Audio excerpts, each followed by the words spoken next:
तर बातमी आहे शरद पवार गोटातून।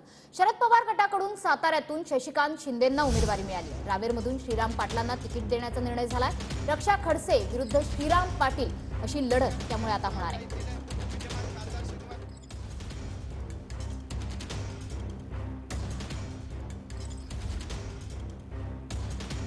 तर शरद पवार गटाचे 2 उमेदवार जाहीर झाले। साताऱ्यातून शशिकांत शिंदे तर रावेरमधून श्रीराम पाटील हे आता शरद पवार गटाचे उमेदवार असतील। या ठिकाणी उमेदवारी मिळाली, कसं वाटतंय?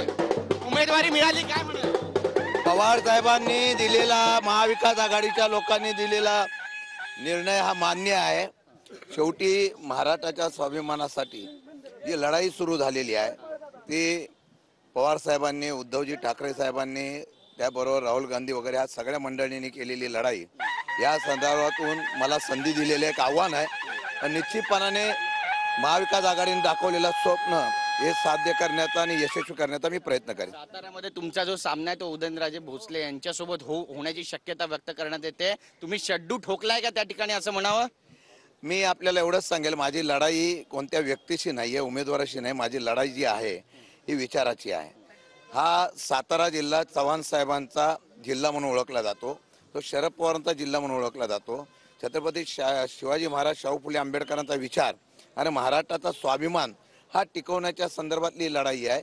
आणि 100% या लढाईमध्ये जनताच उठाव करेल आणि जनता एकतर्फी निर्णय या महाराष्ट्रामध्ये आणि सातारा जिल्ह्यामध्ये पाहायला मिळेल। किती मतांनी निवडून याल असा विश्वास आहे तुम्हाला? आज काय म्हणत नाही, मी प्रयत्न करेल। एका सामान्य कार्यकर्ता हे लोकसभेच्या माध्यमातून मला जे संधी दिलेली आहे ते आव्हान स्वीकारून 100% काम करण्याचा मी प्रयत्न करणार। विधानसभेमध्ये जो पराभव झाला त्याची उणीव जी आहे ती भरून काढणार श्रीकांत शिंदे?